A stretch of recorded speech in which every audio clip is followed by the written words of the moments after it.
तो शुरू हो गया है प्रश्नकाल और इस प्रश्नकाल में हमारे साथ एक ऐसे सज्जन मौजूद हैं जिनसे आप कितने भी सवाल पूछें वो हमेशा आपको जवाब देंगे, बल्कि बहुत शानदार जवाब देंगे। इनको इंट्रोडक्शन की कोई ज़रूरत नहीं है, क्योंकि एक बात बड़ी साफ है, इनको कोई इग्नोर नहीं कर सकता है। या तो आप इनको पसंद करेंगे या नापसंद करेंगे, लेकिन इनको कोई इग्नोर नहीं कर सकता है। और एक छोटे से इलाके में पूरे भारत में धीरे धीरे कर अपनी पॉलिटिकल पार्टी के पांव किस तरीके से जमाए जाते हैं, शायद इनसे बेहतर कोई नहीं बता सकता। मेरे साथ हैं ओवैसी साहब, स्वागत है आपका सर। बहुत बहुत शुक्रिया मुझे बुलाने के लिए। सर, सबसे पहले तो बहुत बहुत कठिन दौर रहा ये सबके लिए, personally, as a politician, as a leader. इस कोरोना काल की, खासकर ये जो सेकेंड वेव आई, आपके एक्सपीरियंसेस क्या रहे? आप जो आपने देखा, जो आपने सीखा, अगर वो आप हमें बताना पाएँ।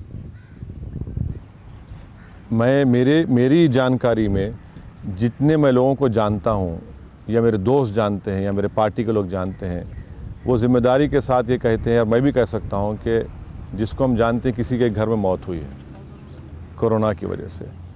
तो ये बहुत कठिन वक्त, बहुत बुरा वक्त, इमोशनली भी, पर्सनली भी, और बड़ा ही पॉलिटिशियंस के लिए बड़ा ही एक चैलेंजिंग वक्त था कि लोग आपको रात में सुबह 1 बजे फ़ोन करते हैं, कभी सुबह 5 बजे कि हमको बेड दिलाइए।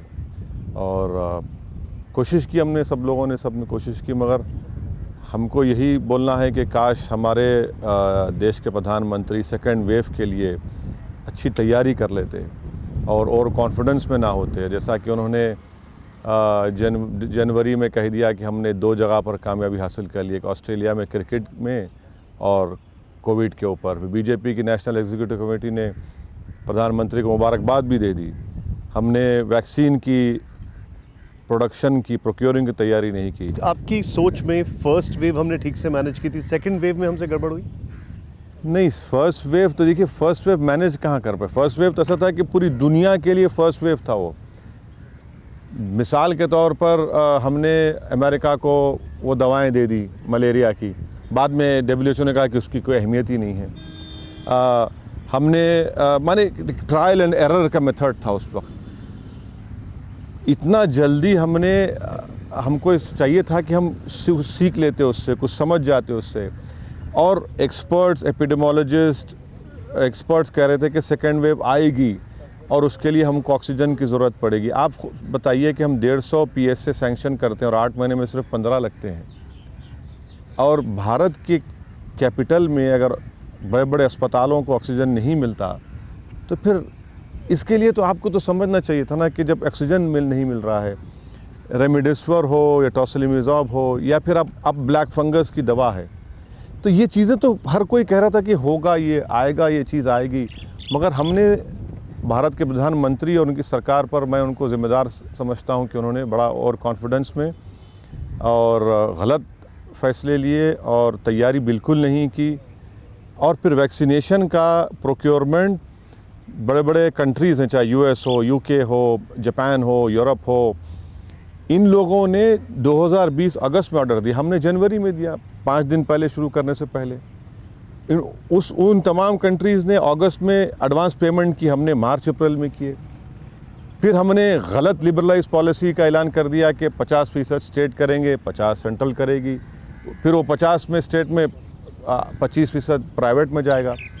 तो ये इसका तो बड़ा कंट्रीब्यूटिंग फैक्टर रहा लोगों की तकालीफ में। और मैं पर्सनली ऐसे लोगों को जानता हूँ कि जो लखपति करोड़पति हैं, उनको बेड नहीं मिला। तो ये देखिए ओवैसी साहब, पॉपुलेशन डेंसिटी के हिसाब से मेडिकल इंफ्रास्ट्रक्चर उसको मैच नहीं कर पाया। ये वर्ल्ड में स्टडी है इंडिया के लिए कि हम नहीं कर पाए और हम उसको कर भी नहीं पाते। हम उसको शायद प्रीएम्प्ट ज़रूर कर सकते थे, लेकिन उसमें एक सबसे बड़ा एडवांटेज जो हमारे हाथ में था, जो हमने लूज़ आउट कर दिया, वो था फर्स्ट वेव और सेकेंड वेव में लॉकडाउन। आपने लॉकडाउन का बड़ा विरोध किया। तो भले ही आपके ओल्ड हैदराबाद का ही मैं उदाहरण दूँ, वहाँ पर भी जो कोविड प्रोटोकॉल्स होते हैं उसका उतनी तरीके से पालन हम नहीं फोर्स कर सकते। तो आपको लगता नहीं है कि लॉकडाउन अब यूरोपियन कंट्रीज की बात कर लें, अमेरिका की बात कर लें, जब पूरा वैक्सीनेट हो गया तब ओपन हो रहा है, लेकिन वो लोग वैक्सीनेट करने तक तो लॉकडाउन रख ही रहे हैं। एक्सपर्ट्स का मानना है कि लॉकडाउन आपको करना है तो ऐसा लॉकडाउन करिए कि जो लेबर तबका है, जो इनफॉर्मल तबका है, आप उनका अकाउंट में पैसे डालिए ना। आप नहीं डालेंगे। देखिए, नहीं, सुनिए मेरी बात। ये दो डिफरेंट नहीं, बिल्कुल मैं एग्री करता हूं। नहीं, बिल्कुल आपकी जो बात है मैं एग्री करता हूं। एक मिनट, ये इसमें डिफरेंस नहीं है।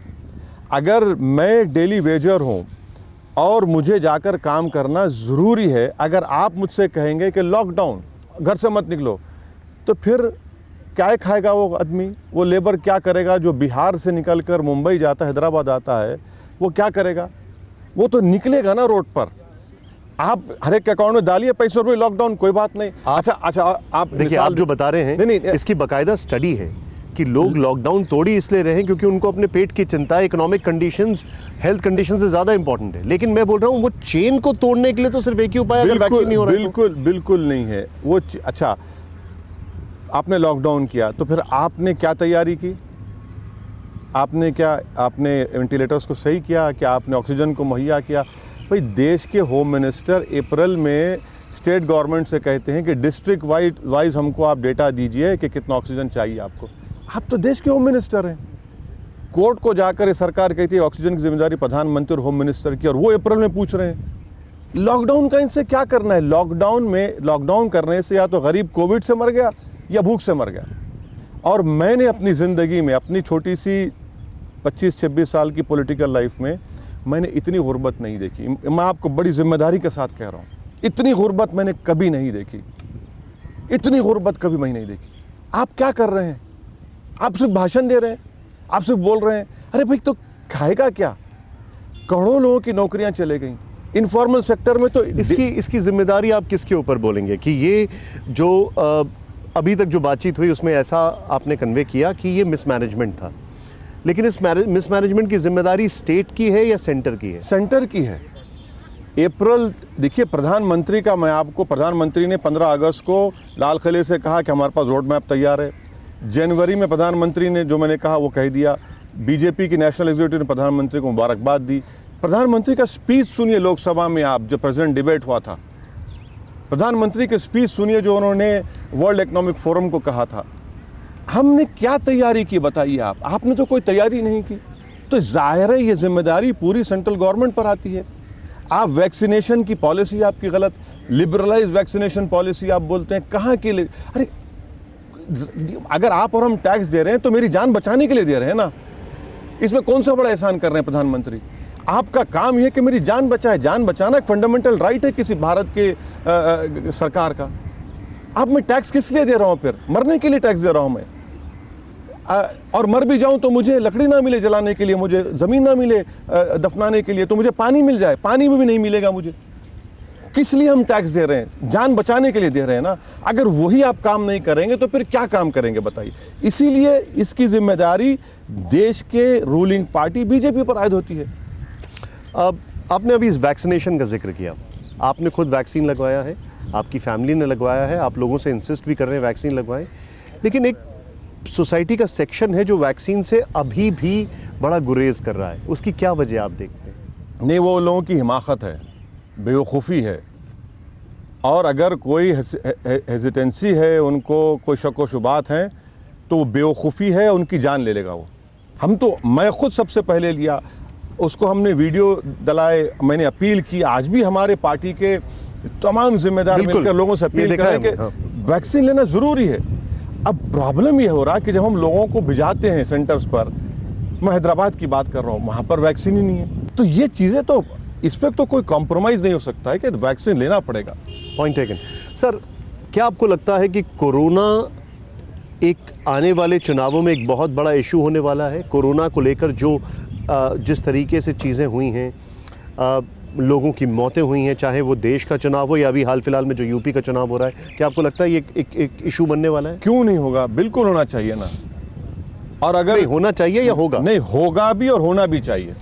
इसलिए कि एक भारत के शहरी की, बल्कि एक इंसान की जान बचाना किसी भी सरकार की फंडामेंटल राइट है। आप तो जान ही नहीं बचा पा रहे मेरी।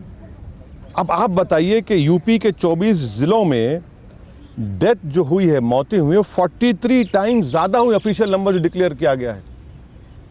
गंगा में लाशें बह रही हैं, यानी गंगा के किनारे लाशें निकल रही हैं। बदतरीन नज़ारे हमने देखे कि कुत्ते उन किसी की लाश को नोच रहे हैं। अरे भाई, वो किसी का बाप था, किसी का पिता था, किसी का भाई था, किसी का पति था। वो तो जाहिर है आप तो नाकाम साबित हुए, आपने ऑक्सीजन तक मुहैया नहीं की। और रूरल एरियाज़ में अभी भी वायरस है और इतनी मौतें हुई हैं रूरल एरियाज़ में। आप और हम बात कर रहे हैं, लोग आज भी बीमार पड़ रहे हैं। तो ये तो स्टेट गवर्नमेंट की जिम्मेदारी है ना। आप कैसे हाइड करेंगे पेंडेमिक का नाम लेकर? एकदम अपफ्रंटली यूपी का जिक्र कर दिया। यूपी में क्या है मुद्दा चुनावों में? अगर मैं आपसे पूछूं ऑर्डर में, कोरोना, राम मंदिर, लॉ एंड ऑर्डर जिसको लेकर वो कहते हैं उन्होंने बहुत अच्छा काम किया है, या फिर वही चीज़ हिंदू मुस्लिम, ये सेक्युलर नॉन सेक्युलर, क्या आपको लगता है? नहीं, यूपी में क्या होगा? ये तमाम इश्यूज यूपी के चुनाव में रहेंगे। ये तमाम इश्यूज रहेंगे यूपी के चुनाव में, और ये तमाम इश्यूज आवाम जनता के दिल में है। कहते हैं लोगों की मेमोरी बहुत शॉर्ट लिव्ड होती है। ना, ये देखिए, किसकी मेमोरी शॉर्ट लिव होगी? जिसने अपने भाई को खो दिया, अपने पिता को खो दिया, सही बात है। क्या वो भूल जाएगा? अगर किसी से कहूं कि भाई तुम्हारे पिताजी की मौत कब हुई, तो बोलेगा 30 साल पहले। गम ताज़ा है या कम हो गया? बोले कि गम ताज़ा रहेगा। आप बताइए कि सेकेंड वेव में 4 लाख से ज़्यादा लोग अगर मर जाते हैं और बीजेपी के पेशानी पर बल नहीं आता, तो कौन सी इंसानियत का मुजाहरा आप कर रहे हैं? कौन सी हमदर्दी का मुजाहरा आप कर रहे हैं? कौन से मेरे गम में आप शामिल हो रहे हैं? तो ये मुद्दा रहेगा यूपी में यकीनन। जहाँ तक सवाल लॉ एंड ऑर्डर का है, वो बराबर रहेगा। आपने 37% मुसलमानों को एनकाउंटर के नाम पर मार दिया, 37%। कल भी एक बच्चे की मौत हुई पुलिस कस्टडी में। तो ये सब मुद्दे रहेंगे। मिस गवर्नेंस यूपी में बहुत ज़्यादा है। आप 100 सीटों पर चुनाव लड़ रहे हैं। हाँ, हमारे यूपी के प्रेसिडेंट जनाब शौकत अली साहब ने ये फैसला लिया है और उन्होंने इसका अनाउंसमेंट भी किया है। और अगर मैं गलत नहीं हूं तो शौकत अली साहब ने इस बात का भी जिक्र किया है कि 9 पार्टियों के दल के साथ एक अलायंस जैसा बना रहे हैं। मैं उनको पूरा इख्तियार दिया हूँ वो अलायंस करना चाहेंगे, किससे करना चाहेंगे, तो मैंने उनको इख्तियार दिया है। देखिए, होता क्या है, लेकिन क्या ये अलायंस यूपी जैसे स्टेट में बगैर बीएसपी या बगैर समाजवादी के साथ हुए कुछ कर सकता है, या आप सरकार बनाने की नौबत में आ सकते हैं? देखिए, हम ये कह रहे हैं कि अगर आपको बीजेपी को, कम्युनलिज्म को, उत्तर प्रदेश के मिस गवर्नेंस को, उत्तर प्रदेश में हेल्थ इंफ्रास्ट्रक्चर के क्रिएट करने को, उत्तर प्रदेश में एक भाईचारगी को पैदा करना है, दलित, मुस्लिम और जो पिछड़ा समाज है उनको सबको मजबूत करना है, तो अलायंस करिए। किसके साथ? भाई, आपका नेचुरल अलाई कौन बन सकता है? नहीं, देखिए, नेचुरल अलाई तो ये बड़ा लोडेड क्वेश्चन है, इसमें मैं नहीं बोल सकता। हम शौकत साहब ने कहा कि हम अलायंस करने तैयार हैं। अब अलायंस किससे होता है वो तो ज़रूर आपको बताएंगे, मगर ये एक बात ये समझना है। सर, ये मेरा सवाल इसलिए मैं आपसे मुझे मुकम्मल करने दीजिए। ये हम इसलिए भी कह रहे हैं कि आप बाद में रोते हैं, आपने वोट काट दिया। अरे भाई, आप चलिए, आप करिए ना। आप वोट काट दिए, आपकी वजह से बीजेपी जीत गई, तो आज हम कह रहे हैं चलिए हराते हैं बीजेपी को। मतलब ओवैसी साहब ओपनली कह रहे हैं कि हम वोट नहीं काट रहे हैं, आप हमारे साथ अलायंस करिए, हम बीजेपी को क्या हराने के लिए तैयार हैं। देखिए, हम तो वोट ना कभी काटे हैं और ना हमारे लड़ने से बीजेपी को फायदा हुआ है। ये हम आज भी कह रहे हैं। ये मैंने नहीं बोला, आप बोल रहे हैं। नहीं, मैं कह रहा हूँ। और जो कहता है ना, कभी डिबेट करवा लीजिए, हम आएंगे, बैठेंगे। वो कौन से स्टेट में मिसाल देते, दीजिए मिसाल, हम बताएंगे। एम्पिरिकल एविडेंस से और परसेंटेज से बता देंगे। ये जो अपने आप को सेकुलर कहते हैं। क्या मैं ये समझूं कि TV9 भारतवर्ष पर ओवैसी साहब एक ओपन ऑफर दे रहे हैं बीएसपी और सपा को कि हम बीजेपी को हराने के लिए तैयार हैं, आप हमारे पास आइए? मैं क्यों, हमारे उत्तर प्रदेश के प्रेसिडेंट जनाब शौकत साहब ने बात कही है, तो मेरे पार्टी के आप अलायंस के लिए तैयार हैं? वो उन्होंने कहा है, हम उसकी जाहिर है पार्टी का एक जिम्मेदार आदमी। सपा और बसपा किसी से भी देखिए क्या होता है, देखिए क्या होता है। अलायंस बनता है या तो पॉलिटिकल प्रेफरेंस के आधार पर या आइडियोलॉजिकल प्रेफरेंस के आधार पर। आपकी पॉलिटिकल या आइडियोलॉजिकल प्रेफरेंस किसके साथ ज़्यादा मिलती है, सपा से या बसपा से या कांग्रेस से? नहीं, कांग्रेस को तो हमने खुदाफिज कहकर बहुत लंबा टाइम हो गया, बहुत लंबा टाइम हो गया, और सवाल ही पैदा नहीं होता कांग्रेस के साथ जाने का। अब उत्तर प्रदेश के पस मंज़र में या समाजवादी है या बहुजन समाज पार्टी बहन जी की पार्टी है। तो अब देखेंगे क्या होता है, क्योंकि अगर आपको मैंने आपसे पॉलिटिकल या आइडियोलॉजिकल बात की। मैं देखिए, आइडियोलॉजिकल पॉलिटिकल बात तो सबसे बड़ा आर्गुमेंट और सबसे बड़ा ऑब्जेक्टिव आज के माहौल में ये कि उत्तर प्रदेश को एक ऐसी सरकार मिले जो 5 साल में जो मिसगवर्नेंस हुआ है, जो 5 साल में लॉ एंड ऑर्डर की स्थिति ख़राब हुई है, गरीब परेशान हुआ है, वो दोबारा उनको वो ना मिले। वो ऑब्जेक्टिव और वही आइडियोलॉजी होनी चाहिए। अब इसके ऊपर आगे देखिए किससे अलायंस होगा, कौन सी पार्टी हमसे करना चाहेगी नहीं करना चाहेगी, ये तो वक्त ही बताएगा। मगर हम तो कह रहे हैं हम तैयार हैं अलायंस के लिए। मुझे एक चीज़ बताइए आप, अभी आपने जिक्र किया कम्युनलिज्म का, कौन ज़्यादा सेक्युलर है, ओवैसी साहब, अखिलेश यादव, राहुल गांधी या मायावती जी बहन जी जिनको कहते हैं हम लोग, कौन ज़्यादा सेक्युलर है? ये कैसे डिफाइन होगा? अब देखिए, सेकुलरिज्म 2 किस्म का है भारत में अनफॉर्चुनेटली। प्लीज़ बताइए। एक तो संविधान में सेकुलरिज्म है और एक पॉलिटिकल सेकुलरिज्म होता है। तो जो संविधान का सेकुलरिज्म है हम उसके लिए तैयार है। ये जो पॉलिटिकल सेकुलरिज्म हो जाता है ना कि आप मेरे साथ आए तो सेकुलर हैं, अगर मैं आपके खिलाफ खड़ा हो गया तो ये कम्युनल हो गए। तो हमको बड़ा हमारी लड़ाई इस पॉलिटिकल सेकुलरिज्म के खिलाफ है। ये पॉलिटिकल सेकुलरिज्म है। अब फर्ज करिए हमारा किसी इसमें आप अपना नाम भी ले रहे हैं? नहीं, सुनिए भाई, मैं कोई दूध का धुलावा नहीं हूँ। मैं कोई ना मैं दावा भी करता हूँ कि मैं बड़ा नेक आदमी हूँ। ये मेरे अल्लाह का करम है कि अल्लाह मेरे गुनाहों को दुनिया से छुपा के रखा है। क्या बात? नहीं, मेरा ए पार्टी से अलायंस हो गया तो वाई पार्टी बोली कि कम्युनल है, ये तो उनसे कर लिया है बातचीत, तो ये तो चलता रहेगा। बट अलायंस किससे होगा, देखिए थोड़ा टाइम दीजिए, मालूम हो जाएगा। क्योंकि आप मुस्लिम वोट्स जहाँ पर आप जाते हैं वहाँ पर मुस्लिम वोट्स का डिवीज़न होता है और उस डिवीज़न से आपके ऊपर आरोप लग जाते हैं, और मैं इस शब्द का इस्तेमाल करूँगा आरोप, कि आप बीजेपी की बी टीम है क्योंकि आपने मुस्लिम वोट को यूनाइट ही नहीं होने दिया। नहीं, एक बात सुनिए। इस चीज़ को आप कैसे देखते हैं? नहीं, ये इसमें कोई, इस इल्ज़ाम में कोई बुनियादी नहीं है। ये जो इल्ज़ाम लगाते हैं वो फ्रस्ट्रेटेड हैं, उनमें पॉलिटिकल उनकी इनकैपेसिटी को, उनकी नाअहली को, उनकी बेवकूफ़ी का इजहार करता है। महाराष्ट्र में कांग्रेस एनसीपी ने पूरे महाराष्ट्र में इलेक्शन कैंपेन में जहाँ कहीं मुस्लिम इलाके में जाते थे कहते कि ओवैसी को वोट मत दो वरना शिवसेना बीजेपी आ जाएगी। आज आप शिवसेना के गोद में बैठे हैं। उद्धव ठाकरे को आपने चीफ लेकिन बिहार का एक एग्जांपल मैं आ रहा हूँ बिहार में हमने सबसे अपील की, राजद के एमपीज को लोकसभा में मैंने जाकर पर्सनली सेंट्रल में से कहा, 1 नहीं 2 मरतबा कि सर अलायंस करिए। हमारे स्टेट प्रेसिडेंट अख्तर उल ईमान ने किशनगंज से लेकर पटना 2 मरतबा गए, राजद के स्टेट लीडर से मिले, मुस्लिम उलेमाओं से मिले कि भाई अलायंस करवा दीजिए। अच्छा, अब आइए, क्या आप ये हिंट कर रहे हैं अखिलेश यादव और मायावती जी को? नहीं, मैं आपको बिहार की बात बता रहा हूँ। बिहार में हमने कुशवाहा साहब से अलायंस किया, बीएसपी भी साथ थी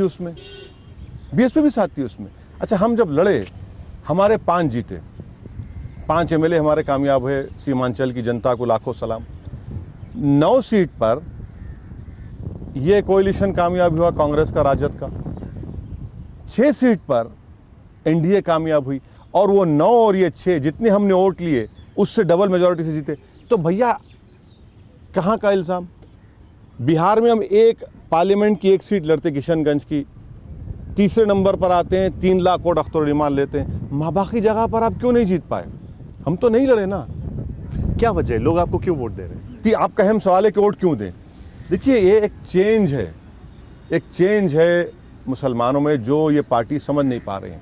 ये तमाम पार्टीज ये समझती हैं कि मुसलमान को सिर्फ एक मुशायरा दे दो, एक किसी दरगाह के उर्स में फूल का हार चढ़ा दो, इफ्तार की दावत में इसके चले जाओ, रोज़ा वो रहता है, खजूर हम खा लो और ईद के दिन जाकर उससे शीर खुरमा पी लो, बस इतना ही काम है।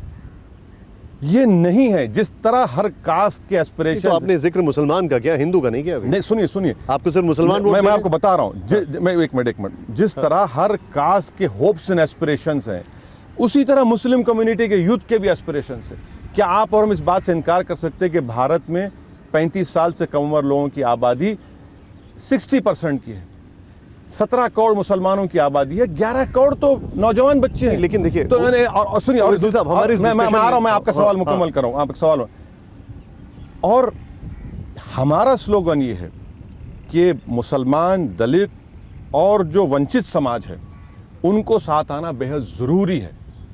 वो हमने बिहार में किया, मुझे खुशी भी है और किसी हद तक थोड़ा अफसोस भी है कि विश्वास हमारे साथ नहीं है।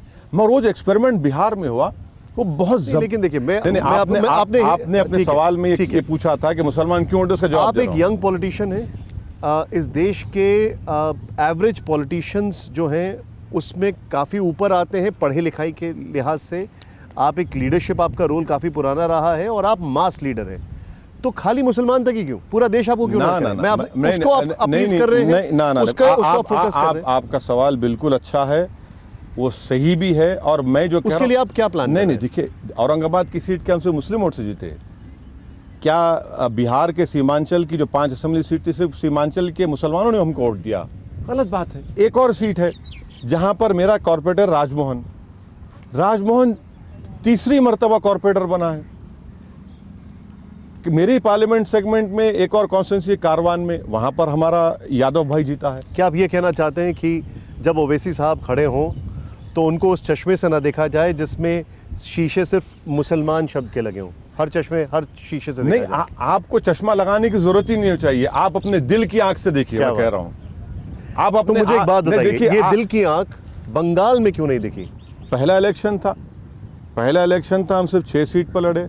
हमको संगठन को मजबूत करना है और यकीनन काम। देखिए, मैं समझता हूं कि कांशीराम जी ने जो बहुत ज़बरदस्त बात कही थी कि पहला इलेक्शन हारना, दूसरा हराना, तीसरा जीतना, तो हम लड़े हैं, नहीं मिली कामयाबी, मगर हमारे हौसले पस्त नहीं हुए। अच्छा, लेकिन ये अभी खबर आ रही है, शौकत अली साहब के हवाले से ही आ रही है कि जो आप लोग यूपी में करवा रहे हैं उसमें वफादारी का एक कॉन्ट्रैक्ट जैसा कुछ है, लॉयल्टी कुछ उसमें है कि अगर हम आपको टिकट नहीं देते हैं तो उसके बाद भी आप हमारी पार्टी के लिए काम करते रहेंगे, छोड़ेंगे नहीं। अब ये देखिए, ये अगर शौकत साहब कर रहे हैं तो इसमें कोई बुरी बात नहीं है ना।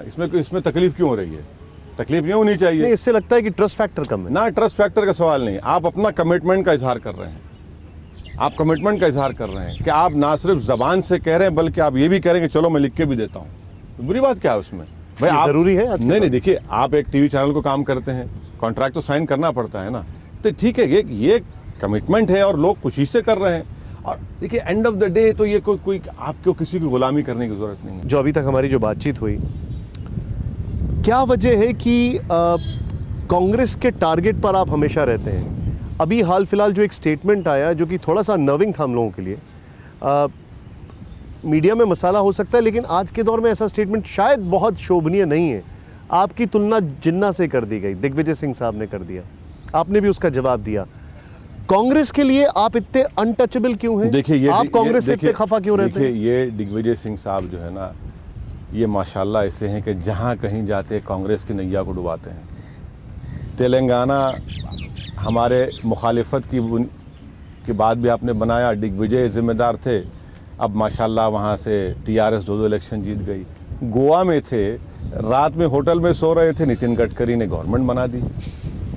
आप लड़ते हैं इलेक्शन एक टेरर एक्यूज के खिलाफ, आप हार जाते हैं। मध्य प्रदेश आपकी सरकार बनती है, सिंधिया बीजेपी में कूद जाते हैं, आप सोते रहते हैं। तो क्या ये सब क्या मुझसे कनेक्शन है? ये सब मुझसे कनेक्शन है? मेरा क्या कनेक्शन है, सब बताइए। यही तो इनका एरोगेंस है, ये तो इनका गुरूर है कि इनकी गर्दन इतनी मोटी हो चुकी है कांग्रेसियों की कि नीचे नहीं देख सकते कि उनमें क्या खामी है, मेहनत नहीं करना चाहते और इल्ज़ाम लगा दो। मैं एक चीज़ समझना चाह रहा हूँ, क्योंकि आप मैं ये कहूँगा तो शायद गलत नहीं होगा कि आप एक ऐसे पॉलिटिशियन हैं जो कि बदलती पॉलिटिक्स को अच्छे से समझते हैं। क्या देश का मूड छोटी छोटी पॉलिटिकल पार्टीज़ को एक चांस देने के लिए आपको लग रहा है ऐसा हो रहा है कि चलो let's give them a try, एक इनको मौका देते हैं? आपकी बात बिल्कुल सही है। उसके साथ ये भी कहना पड़ेगा कि जो so called establish political parties है वो अब जनता का अटूट कॉन्फिडेंस एंजॉय नहीं करती, वो एंजॉय नहीं करती।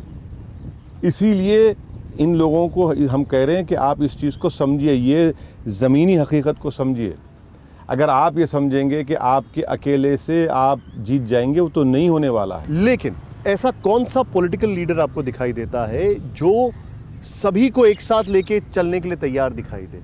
यंग लीडरशिप में हो, ओल्ड लीडरशिप में हो, आप किसको देखते हैं? देखिए, मैं बड़ा ही एक आपको अच्छा वाक़या सुनाता हूँ।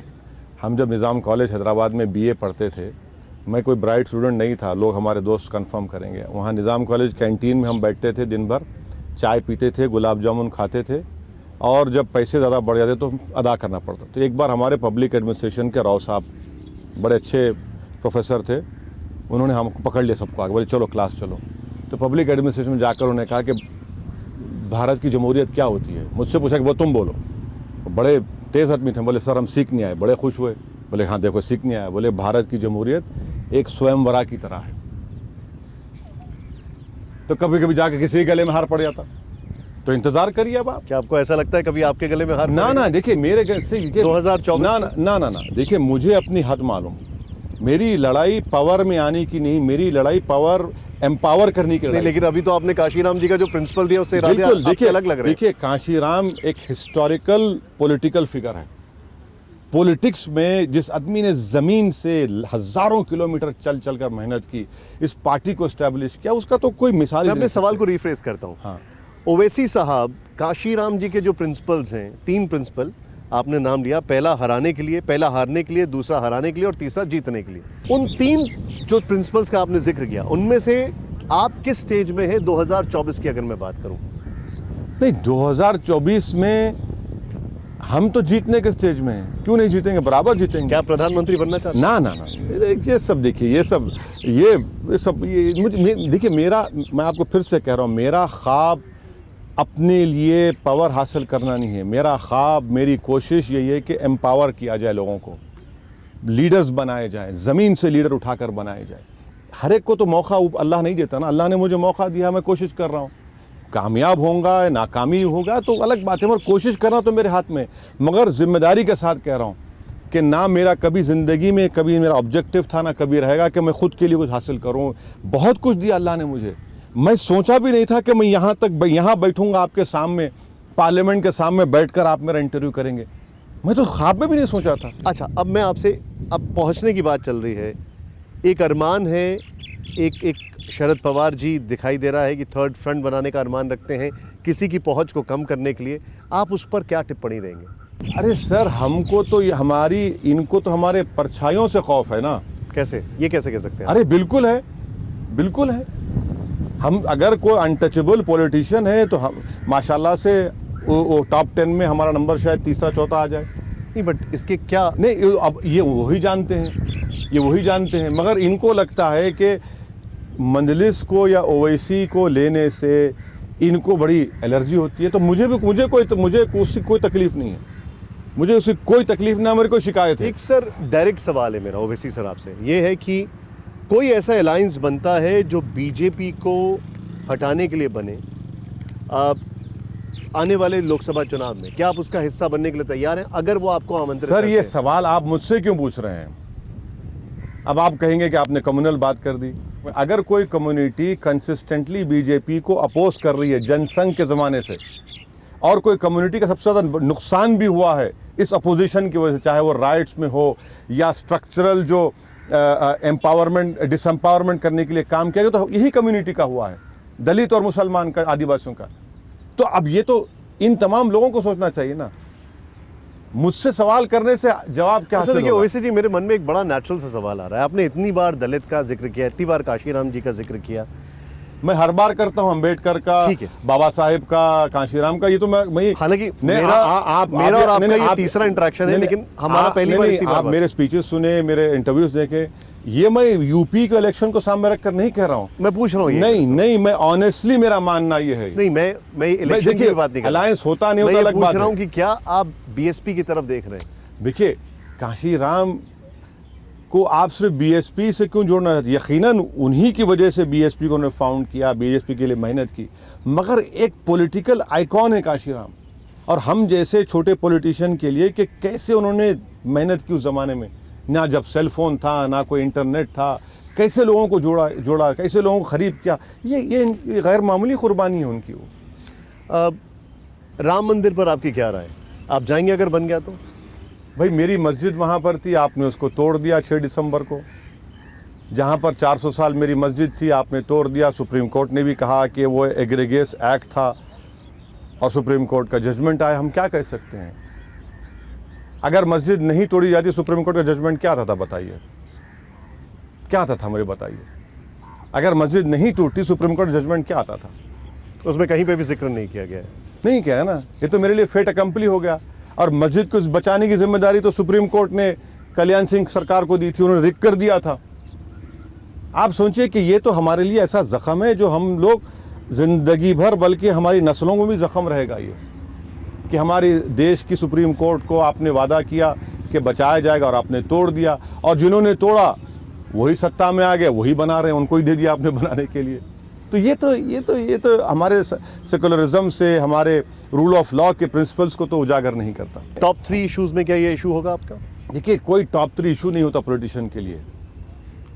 पॉलिटिशियन के लिए सबसे बड़ा इशू होता है कि प्रेजेंट रूलिंग पार्टी के मिस गवर्नेंस को, उनकी गलतियों को, उनकी खामियों को जनता के सामने रखा जाए और जनता से कहा जाए कि देखिए ये विकल्प है। ये आपने उनको मौका दिया था 5 साल, उनके करीब 300 एमएलए आपने कामयाब किए थे, अब आपके सामने ये विकल्प है। क्या आप वही चाहेंगे कि किसानों से इंसाफ ना मिले? अभी भी किसान वेस्टर्न यूपी में खड़ा है प्रोटेस्ट करते हुए। क्या कर रही है सरकार? ये आए दिन यूपी में लॉ एंड ऑर्डर का मसला पैदा होता है। कोविड में कंप्लीट मिसमैनेजमेंट, मिस गवर्नेंस, ये सब मुद्दे हैं। किसानों का मुद्दा आपने रेज किया, लेकिन जो किसानों ने लाल किले पर किया, क्या आप उस पर क्यों नहीं? बिल्कुल, मैं क्या गलत हुआ? वो जिसने किसी में क्या, उनको पकड़ा गया है, उन पर केस चल रहा है, मगर क्या ये सरकार किसानों से बात क्यों नहीं करती? उनका क्या मुद्दा था? देश के प्रधानमंत्री इसको अपना एक ईगो का इशू क्यों बना चुके हैं किसानों के मसले को? और आपने जो लॉ पास किया वो तो अनकॉन्स्टिट्यूशनल है ना। एग्रीकल्चर स्टेट सब्जेक्ट है, सेंटर का सब्जेक्ट नहीं है। वो क्यों बनाया कानून आपने? आपको बनाने की क्या जरूरत है बताइए? आपने अनकॉन्स्टिट्यूशनल काम किया। हम तो बार बार कह रहे हैं अनकॉन्स्टिट्यूशनल काम आपने किया है। एग्रीकल्चर स्टेट लिस्ट में आता है, आपको तो जाना ही नहीं चाहिए था उसमें। देश के प्रधानमंत्री ना किसान के, गरीब का दर्द समझ सके हैं, ना देश के प्रधानमंत्री कोविड में 4 लाख लोग जो मरे हैं उनका देश का दर्द समझ पाए हैं। वो समझ रहे हैं कि सब नॉर्मल हो चुका है, नहीं नॉर्मल हुआ है। कैसे बीजेपी कह रही है कि प्रधानमंत्री को कंग्रेचुलेट किया जाए, कोविड उन्होंने वैक्सीन दिया है। वो जो 1500 डॉक्टर मर चुके हैं उनका क्या होगा? वो जो 1200 टीचर्स मरे यूपी में उनका क्या होगा? कहाँ नॉर्मल हुआ है? कैसे किसी को मुबारकबाद दे सकते हैं? तो आपकी नाकामी है। इससे अलग हट के एक सवाल जो कि हाल फिलहाल बहुत ज़्यादा है और आप भी अक्सर ट्वीट करते रहते हैं, ट्विटर को लेकर जो वाद विवाद चल रहा है, उसमें जो आपने कहा है वो क्यों ऐसा लगता है कि वो ट्विटर का फेवर कर रहा है? नहीं, आपको ऐसा लग रहा है तो गलत लग रहा है। आप बताइए, अगर मैं गलत हूं मुझे गलत इसलिए प्लीज है, करेक्ट मी। गलत इसलिए है क्योंकि भारत के संविधान में आर्टिकल 19, आर्टिकल 14, आर्टिकल 20 उन फंडामेंटल राइट है और भारत की सरकार उन फंडामेंटल राइट्स को कभी छीन नहीं सकती, नंबर 1। ठीक है। दूसरी बात यह है कि हमारे पीछे पार्लियामेंट है, राज्यसभा में जब कपिल सिब्बल ने इसी तरह के रूल्स, माने थोड़े नरम और उससे कम थे, तो लेट अरुण जेटली ने खड़े होकर उसका अपोज किया था और आज आप वो कर रहे हैं। तीसरा, अगर आप ये कह रहे हैं कि आपको रूल्स की ज़रूरत है, भाई आप रूल्स कैसे बना रहे हैं? पेरेंट एक्ट के खिलाफ तो रूल्स नहीं बना सकते ना। आप एक्ट के को सामने रखकर ही आपको रूल्स बना, आप रूल्स बना रहे हैं एक्ट के खिलाफ। और अगर आपको करना ही था तो पार्लियामेंट बिल लेकर आते, आप एक्ट को अमेंड करते। मैं आपसे एक चीज समझ नहीं, आखिरी बात देखिए, आपने नहीं, बहुत नहीं, बात नहीं, बहुत नहीं, देखिए आपने कैनवस बहुत बड़ा कर दिया। एक बात, आखिरी बात। हाँ।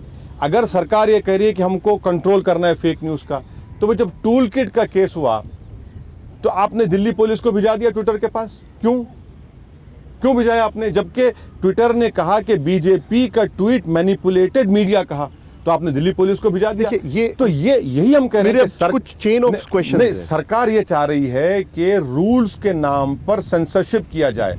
और सबसे अहम बात मैं आपको आपके प्रोग्राम देखने वालों को कह रहा हूं कि ट्विटर पर जो कोई जाता है, सोशल मीडिया पर, इंस्टाग्राम पर, फेसबुक पर, सरकार ये कह रही है कि तुम सस्पेक्ट हो हमारी नजर में। बुजुर्ग हैं, मुस्लिम समुदाय के हैं, उनकी दाढ़ी काटने की बात हुई, उनके ऊपर हंगामा किया गया, कुछ लोगों ने अफवाह फैला दी उस पर। आपको लगता है वो अफवाह फैलाना सही था बगैर उसके फैक्ट्स जाने? एक बात सुनिए, ये बुज़ुर्ग की दाढ़ी काटी गई, बाद में कहा गया कि नहीं वो तावीज़ बेचते थे। उनके बेटे का ऑफिशियल वर्जन है कि हमारा आबाई पेशा बढ़ई का है, कारपेंट्री का है। उसमें एक आदिल नामी लड़के को पकड़ा गया, उसका भाई कह रहा है कि वो तो बचाने गया था इनको। तीसरी अहम बात, आपने 5 लोगों पर, मुसलमानों पर, सिर्फ 5 मुसलमानों केस बुक किए, जिसमें 2 जर्नलिस्ट हैं। भाई देश के दिल्ली के 3 बड़े इंग्लिश न्यूज़पेपर्स, नहीं उसमें तो नहीं सुनिए, कुछ हिंदुओं को भी पकड़ा है, नहीं ऐसी सुनिए, बात नहीं। नहीं, ये जो जिन पर केस बुक हुआ फॉल्स न्यूज़ का, देश अच्छा, के false news का, हाँ हाँ। 3 इंग्लिश न्यूज़पेपर्स, एक इंग्लिश न्यूज़ चैनल, एक डिजिटल प्रिंट चैनल, इन तमाम ने वही न्यूज़ छापी। आप उन पर केस नहीं बुक करते फॉल्स फेक न्यूज़ का। आप राना अयूब पर केस बुक कर रहे थे, सबा नकवी पर केस बुक कर रहे थे। ये क्या? अच्छा, तो आप ये कह रहे हैं कि वो उसको भी एक अलग लेंस से देख रहे हैं। अगर आप समझते हैं कि इन्होंने फेक न्यूज़ किया है, जो वो तो जर्नलिस्ट हैं भाई। अगर आप कोई न्यूज़ कैरी करते हैं, आप तो न्यूज़ कैरी करेंगे ना। ये वाकया हुआ, आप दोनों साइड की स्टोरी देते हैं। मगर सरकार ये कर रही है कि सिर्फ उन पर केस बुक कर जो मुसलमान हैं। क्या पैगाम दे रहे हैं आप? ठीक है, अब मेरे लास्ट के अच्छा, दो आप सवाल ये है कि आसिफ को मारा गया हरियाणा में, महापंचायत होती है, और जो शख्स उठकर कहता है कि हम मुसलमानों को मारेंगे, वो बीजेपी का स्पोक्स पर्सन बन जाता है हरियाणा का। आप उस पर केस नहीं बुक करते। ठीक है, पॉइंट टेकन। अब आपका व्यू पॉइंट हर कोई सुनना चाहता है कुछ मेजर इश्यूज पर, खासकर पाकिस्तान के ऊपर। महबूबा मुफ्ती का ये कहना है कि अगर आप तालिबान से बात कर सकते हैं तो आप पाकिस्तान से क्यों नहीं बात कर सकते हैं। गुपकर कमेटी की बैठक के बाद उनका ये, क्या आपको लगता है ऐसी कंडीशन है कि हम पाकिस्तान से बात करें? देखिए, जहाँ तक सवाल गुपकार का है, क्या क्या नहीं कहा था देश के होम मिनिस्टर अमित शाह ने। कहा था ना, ये पाकिस्तान से ऑर्डर लेते हैं, देश को तोड़ना चाहते हैं। क्यों कहा था? जब उनको आपने इस तरह से, उनको इनके ताल्लुक से इस तरह की बातें की, आप उनको ही बुलाकर बात कर रहे हैं। कौन बुला रहा है? देश का प्रधानमंत्री बुला रहा है। लेकिन अगर नहीं बुलाते तो आप बोलते हैं कि ना, सुनिए, सबको पार्टिसिपेट नहीं कर रहे हैं। सुनिए, आप बुला रहे हैं ना, देश के प्रधानमंत्री बुलाकर उनसे बात कर रहे हैं। गुपकार के लोग हैं ना वो। अब पाकिस्तान की आप बात कर रहे हैं। अमेरिका में यूएई के जो एम्बेसडर, उन्होंने कहा कि हमने इंडिया और पाकिस्तान की बातचीत बैक चैनल से करवाई और इसीलिए वहाँ पर बॉर्डर पर वहाँ पर सीज फायर हो गया। हमने भी उसको एक्सेप्ट किया। यूएई का एम्बेसडर कहता है, अमेरिका का ऑन रिकॉर्ड कहता है कि हमने बातचीत करवाई इंडिया पाकिस्तान की। क्या हो रहा है बताइए फिर आप क्या कहना चाह रहे हैं कि सरकार की तरफ से डबल स्टैंडर्ड्स हैं? आप ही तो कर रहे हैं ना बातचीत, मैं नहीं कर रहा हूं ना। सत्ता में तो आप हैं। हमें करना चाहिए, नहीं करना चाहिए बातचीत? अरे आप पूछ लीजिए मोदी जी से, 6.5 साल में उन्होंने कौन सी प्रेस कॉन्फ्रेंस की, बताइए आप। ये सवाल आपका बिल्कुल बुनियादी, और देश जानना चाहता है कि आपकी पाकिस्तान पर क्या पॉलिसी है, आपकी चाइना पर क्या पॉलिसी है। आप बताइए, 1 साल हो गया हमारे बहादुर सिपाहियों को मरकर। क्या हमने वो उन चीज़ों को, उन ज़मीन को हासिल किया जहां पर हमारी फौज जाती थी? गोगरा में, डेप्सांग में, कहाँ हम जा ही नहीं पा रहे? गोगरा, डेप्सांग में, डेम चौक में क्या पॉलिसी है इनकी, बताइए। चीन के खिलाफ कुछ नहीं करना चाहते आप? अरे कुछ पॉलिसी नहीं है क्या? हम अप्रैल 2020 से पहले जो हम जो टेरिटरी में इंडिया की सिपाही जाती, हम जा सकते? नहीं जा सकते। क्या देश के प्रधानमंत्री के पास स्ट्रेटजी है? नहीं बता सकते। और एक्सपर्ट्स लिखते हैं कि इस हरकत से, गलत फैसलों की वजह से हम कभी भी पाकिस्तान पर हमला नहीं कर पाएंगे, क्योंकि पाकिस्तान पर हम कुछ करने जाएंगे तो चीन का देखना पड़ेगा हमको। आपने सरहद की हिफाजत के लिए अमेरिका से ड्रोन लेते हैं, हमारे पास ही नहीं है। ये तो हालात हैं इस सरकार के अंदर। ओवैसी साहब, बहुत बहुत शुक्रिया। Thank you. प्रश्नकाल में बहुत सारे सवालों के आपने जवाब दिए। शुक्रिया आपका।